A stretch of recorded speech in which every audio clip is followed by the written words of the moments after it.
Hi, I'm Jack O'Halloran, the Kryptonian Non from Superman and Superman 2. Hello, everyone. This is Sarah Douglas. I played the Kryptonian villain Ursa in the Superman films, and you're listening to Comic Book Central, where comic books come to life.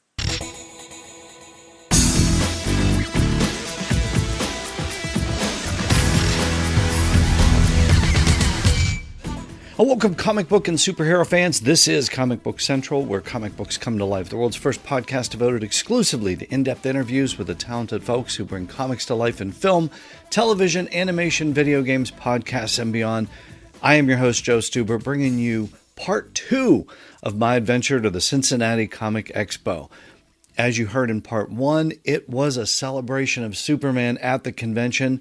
Talk to celebrities from the worlds of animation, live-action Superboy, Smallville.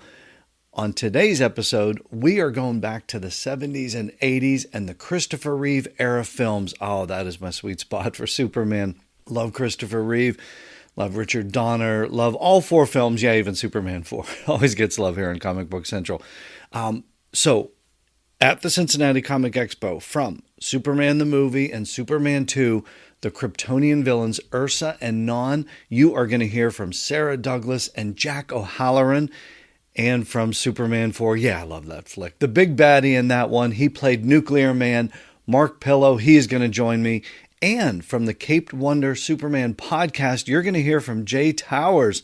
He was at the convention. He brought along some amazing items from his personal collection, original costumes from the films. I'm going to do my best to describe some of those things as we're going along. You can also check out pictures of them on the Comic Book Central Facebook page. Be sure you've signed up over there. I'm going to drop those pics also in the YouTube version of this episode on the Comic Book Central YouTube channel. And Jay and I are going to preview a super item from the Reeve era films that hasn't been around for over 45 years. It is back. We're going to tell you about that item. You're going to want to get your hands on it. All of that is coming up today on part 2 of my adventure at the Cincinnati Comic Expo. All right, as we talked about on the last episode, 2025 was definitely the year of Superman. So many guests at the Cincinnati Comic Expo from the world of the Man of Steel, and the Christopher Reeve era of the 70s and 80s was well represented. Things took a villainous turn with 2 of the Kryptonian baddies from the first 2 Reeve flicks. First up, you are going to hear from Sarah Douglas, who played Ursa in the films. Sarah is definitely a friend of Comic Book Central. Back on episode 105, we not only talked about her time on the Superman films, but working with Arnold Schwarzenegger on Conan the Destroyer. Also, the return of Swamp Thing. Oh, I love that silly movie. So much more in that interview with Sarah. Got to catch up with her again at the Motor City Comic Con. That's on episode 419.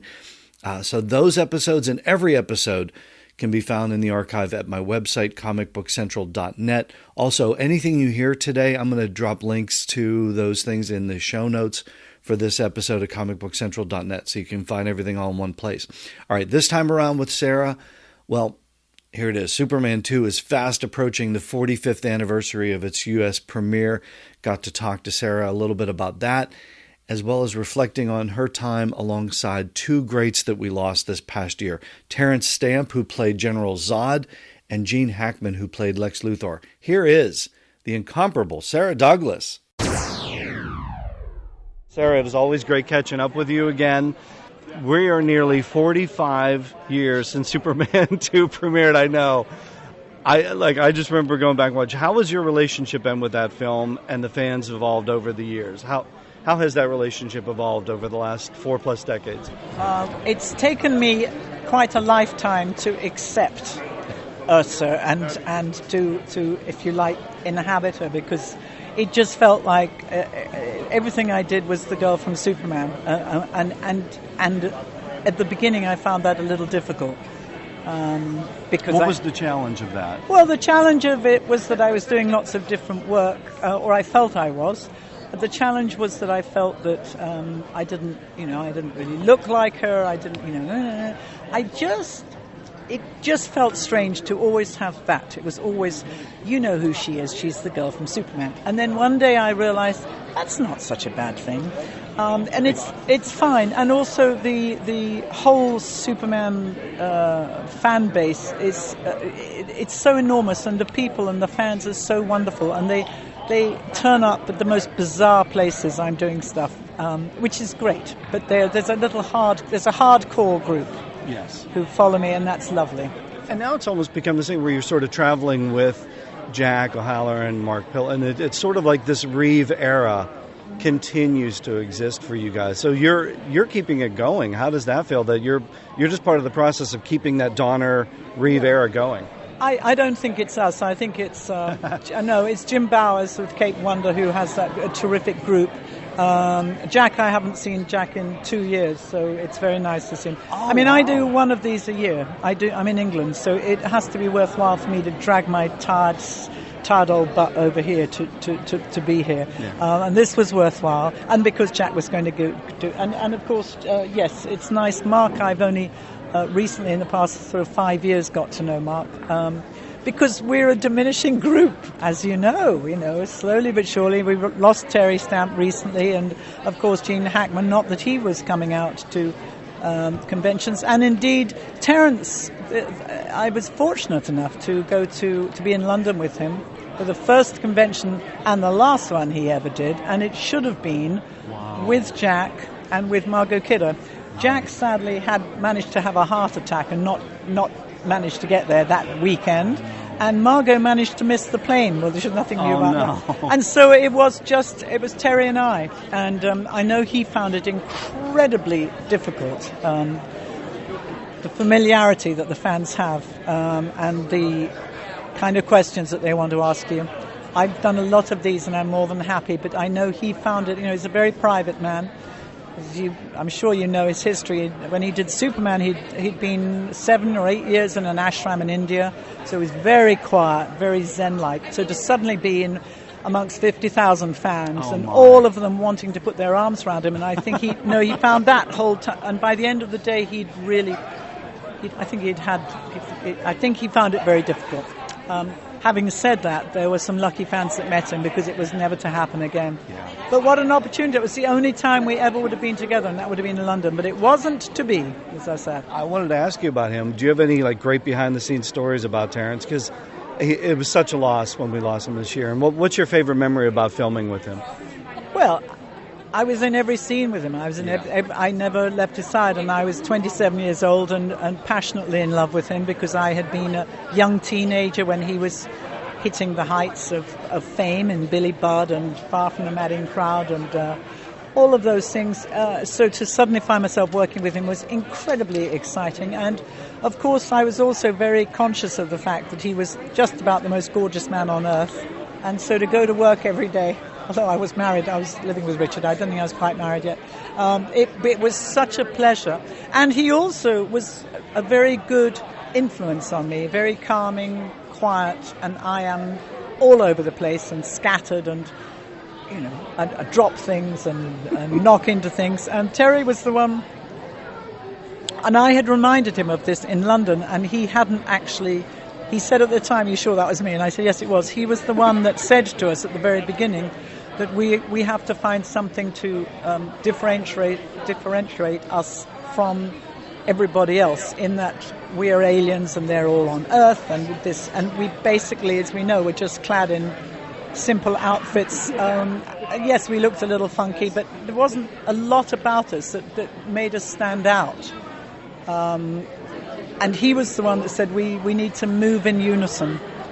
He said it look as if there's a fluidity to us, and I don't know that I understood him at the time, but I know that I understood to try and do that. And now I look at it, and I know how fidgety I am, and because it was the three of us. There was just that power that came with us, and that was his concept. The perfect balance. You perfectly balance each other out. What's next for you? Well, I'm going back to England now, and in fact, it's not exactly next, but it is next week. I'm very pleased the BBC have asked me to take part in a documentary they're doing on the life of Gene Hackman. Oh, wow. Lives Best Loved, I think it is, or Best Lost, Best Loved. But they're doing I am very flattered to be included in it. And I've been delving into stories about Gene Hackman, and I didn't know that he was known to be quite a curmudgeon and quite a tricky old bugger, because he wasn't at all with me. So I'll be able to share that with the BBC, and that's going to be a Christmas special. So I'm glad to do that. Perfect. Sarah, thanks for joining me again on Comic Book Central. Safe travels and continued success. And I look forward to the next time. And I'll have some exciting news for you next time. Yeah, well, you had some good news this time. That's good. Thank you. Yeah, Sarah was part of that BBC special called Lives Well Led. Looks like the episode is on the BBC's website for streaming, but only in the UK. So hopefully we'll get to see it here in the States at some point. But Sarah did post a clip on her Facebook page, so be sure to check that out if you haven't done it already. All right.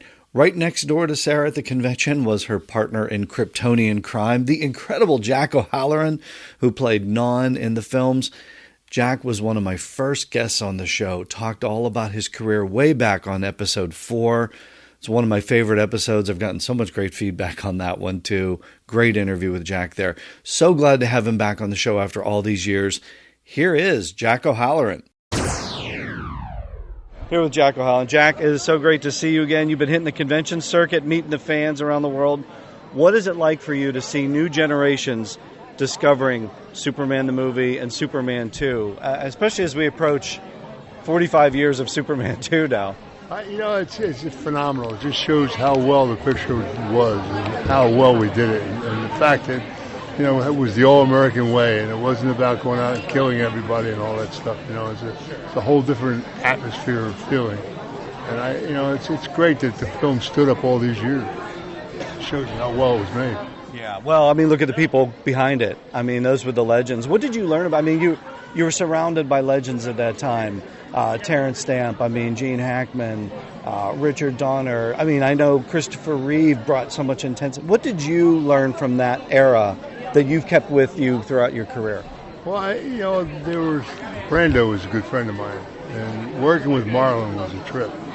He's just so dynamic, And all the judges, like in Superman 1, they have all the judges saying guilty, guilty, guilty. They were all the biggest actors in England. You had some phenomenal actors up there who just did a cameo because they felt the picture was so dynamic, Yeah. And it just, worked out really well. It made us iconic actors because it's an iconic film. Any film that lasts as long as Superman has, And if you see the Donner cut is brilliant. It was so sad that they should have never, ever fired him. They didn't want to pay him. That was the Saul crimes. Wow. I love the new one. I love all the iterations of Superman, but gold standard. Yours is the gold standard. Oh, yeah. It's like I said, they got away from the all-American way. After Superman 2, they got darker and darker and darker. And that's sad because that's not what the character was about. Superman was wholesome for America and pro-American. And it's just sad that they didn't follow that traditional Rosanna Street. Did you see the new one? It's much lighter, much more comedic. It's a little bit more in tone, I think, with the Donnerverse. Have you seen it, or are you looking for? I haven't seen it yet. So I get pros and cons about people tell me. It's fair. Dean Cain thought it was terrible, and But I'll go and see it probably when I get home. Yeah. And it's I wish that they would. We gave them a great treatment to bring Christopher back, and to bring the 3 villains and change their mindset and make them cohorts of Superman to fight all these people coming in. But we had a technology that reverses violence. And instead of killing people, we just make them puppy dogs and send them back home. And I think society needs that. It needs something to turn around and turn this violent stuff around. So we'll see. Speed round. Who would win in an arm wrestling match today, you or Sarah? Well, that would be interesting. Have you ever done it? She'd probably cheat. Oh, okay. That's fair. Which takes more stamina, a 10-round fight or a day in those Superman costumes and flying around? Definitely a 10-round fight. If you could have kept one prop from the Superman films, what would it have been? Those shoes right there. They belong to Jay Towers. Are those the originals? Oh, yeah. They're the real deal. You're sitting here next to them. They're Non's boots. Have you tried them on? I was about to. Be honest, how many times a year do fans come up to you and just growl at you like Non? A lot. You've met fans from all over the world. What's the wildest or most interesting interaction you've had with them? The fact that the first Comic-Con I ever did, and a man come up to me and he said, "Oh God, your character scared the death out of me, but I loved your character." And I said, "Oh, thank you very much." He said, "Oh my God, you can talk?" Wow. I said, "I must have done a pretty good job." That is pure acting right there. You sold the role. Jack, thank you for returning to Comic Book Central. Always a blast catching up with you, and continued success. My pleasure. Thank you.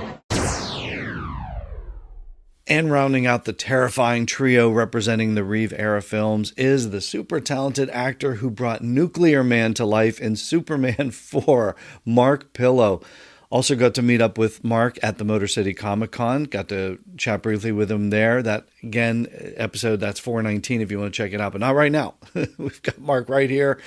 Glad to welcome him back to the show. Here is my chat with Mark Pillow.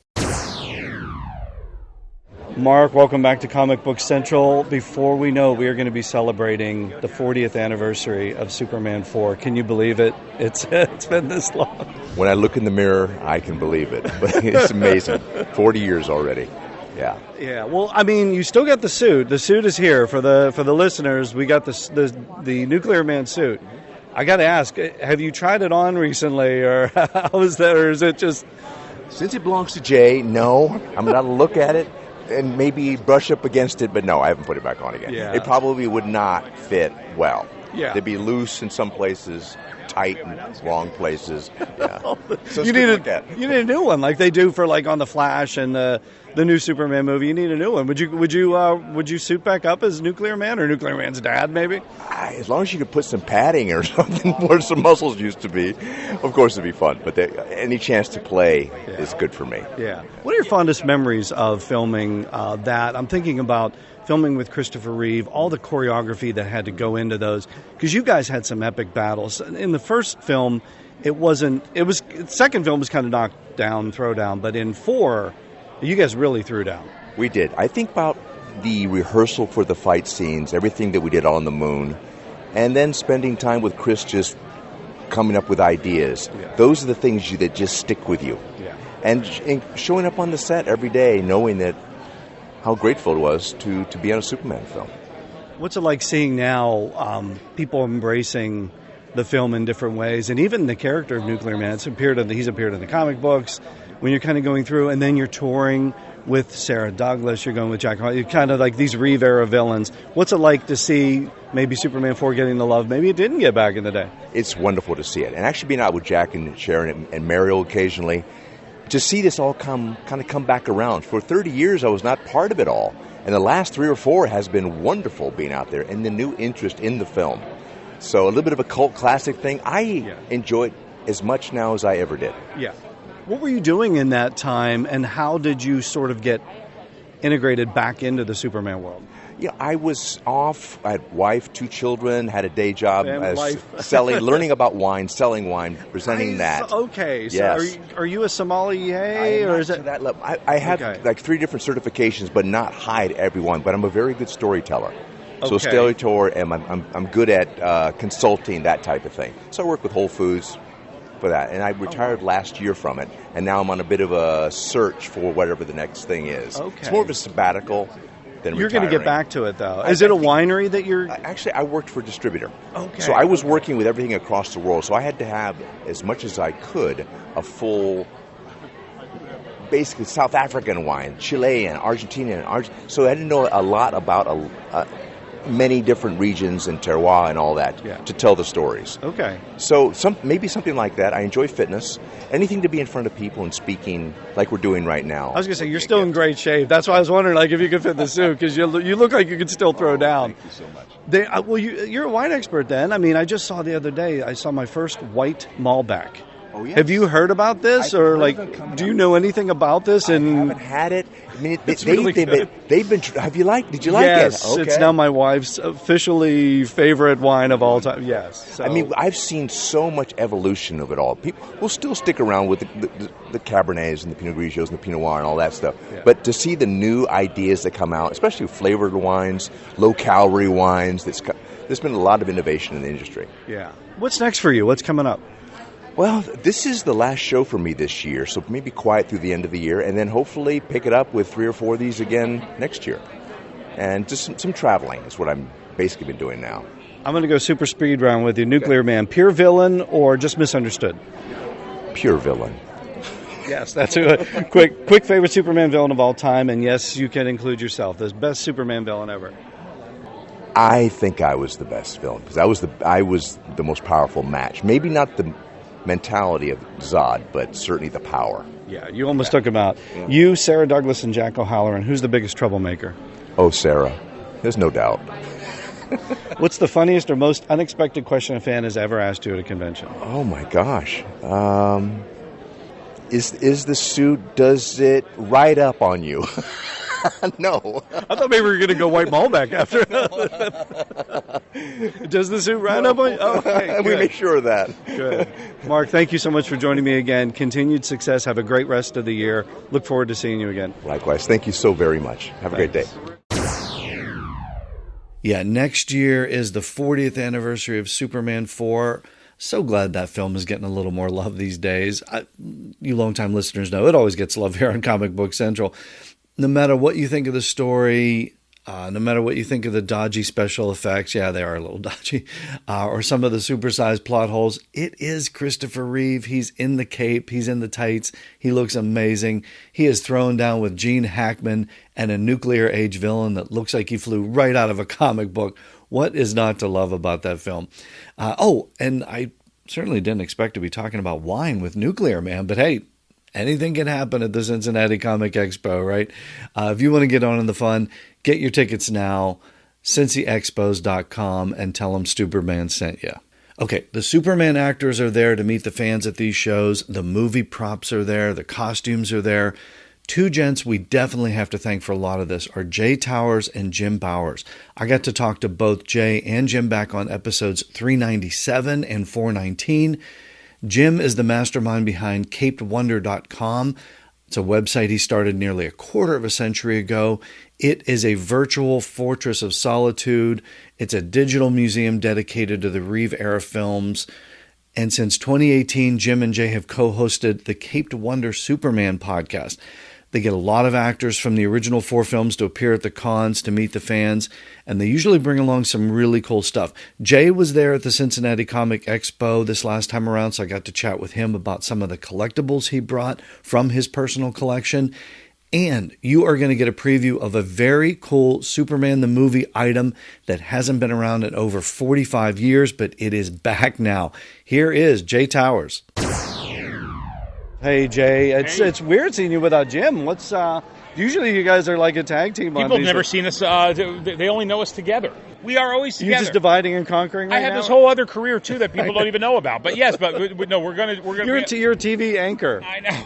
And a radio host, but most people know me from working with Jim. Yes. How is the TV business these? I mean, it's so different. I mean, I used to be in it when one company owned one station, and now it seems like one company owns like multiple stations. Does it give you schizophrenia at some times? Yeah, I mean, listen. I work for Fox, and Fox Entertainment, I believe, owns. I don't know who owns it. I think it does. Yeah, we're owned and operated, not an affiliate. But yeah, you're right. I mean, companies are buying up other companies, and it is definitely consolidating. Yeah. What's up with the podcast? Where are we at with the podcast now? What kind of guests can we expect? What are you looking forward to that? And what other events do you and Jim have? Are you cooking up? Because this is.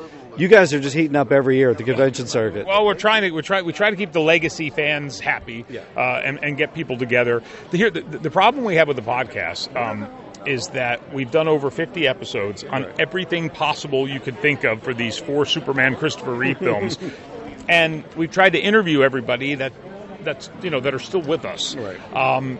So I always say to Jim, I never want us to be a podcast where we're just two guys fanning out about a movie and people aren't learning anything. So we're always trying to find guests that, like, we can find somebody that worked on the production, even if just for a little while, to get new stories, new photographs, things like that. So there have been way less podcasts only because we just don't want to give fans something that they already know. Right. But we are, well, yes. Are we working on stuff? Yeah. As a matter of fact, our next podcast is going to be previewing all the Superman stuff in the new prop store auction, which is unbelievable. They have the Holy Grail this year. Okay. What would that be? I don't know if they've announced it yet, but they have the Holy Grail this year. Can you give us a hint? Can you give us a movie maybe it's from? Superman the movie, and about $100,000, and it's not a costume. Wow. Okay, because you say that as we're standing amongst Ursa's costume, Non's boots, Nuclear Man's. Are these all yours? You own these? Those are mine, yes. How did you get them? With a credit card and a payment plan. With a credit card you can get, yes. Sarah's looking over her shoulder going... Say something a little vulgar, and I managed to resist. What I want to say is that I cannot think of a nicer home for them because I get to visit my costume, so it's great. Yeah, well, you have like a whole Fortress of Solitude at your house, don't you? Fortress of Solitude desk, that is true, yes. Yeah, okay. And I'm noticing the Making of Superman book by David Petrau. I mean, I don't think it's been in print since the late 70s, since the first movie came out. Correct. And this is a new printing of it. It's done with CapedWonder and David, and they've done a great job, and that's the prototype you're looking at here. There's a QR code at our table, but I know this is going on later, so CapedWonder.com is going to have that out the first of the new year, and it's great. And there are all new pictures inside. There's a new chapter. It's pretty good. It's pretty great. And you're going to sneak me one of those prototypes, aren't you? Look at it all you want right now. You'll have to call Jim and ask him for it. One of a kind. I'll call Jim and ask him. Because mine is all disintegrated from reading it over the years. I had to get a second. Mine's in two pieces. I had to get a second copy just to keep it together. Yeah. But that's what we're looking at, the Making of Superman. You guys are working on that. What else have you got going on, and what can fans expect in the months ahead? I mean, we're definitely going to try to get some more appearances with these guys together. Yeah. You can see this one is going great. Fans have really been excited. That's really, more podcasts, yes, in 2026. And again, I think the book stuff that Jim's working on is pretty unbelievable. And we're always looking for new photos and new stories, and that's the plan. I can't wait to get my hands on it. Jay, thank you so much for joining me again on Comic Book Central. I love when you guys come and visit. Thank you. Okay, I spoke with Jim Bowers after that interview. The book itself, selling like hotcakes. Pre-orders are now closed, but Jim is asking people to reach out to him through CapedWonder.com at the end of March if you are interested in getting a copy and you missed out on the pre-orders. There may be some first print books left over, and if there's enough interest from you all out there, they are thinking of a second printing, so you want to get that interest level up. Really, send him emails. Let him know you want to get your hands on this book. Hopefully they can maybe look at a second printing as well. I'm going to be chatting about it more on an upcoming episode of Comic Book Central with Jim and hopefully the author, David Petrau. So stay tuned. If you want to learn more about the book itself, and it is arguably the greatest making of book of all time, you can check out my in-depth conversation with David way back on episode 207. We talked about the book. By the way, if you're curious about that Holy Grail auction item that Jay referenced, you're going to want to check out the latest episode of the CapedWonder Superman podcast. Just saying.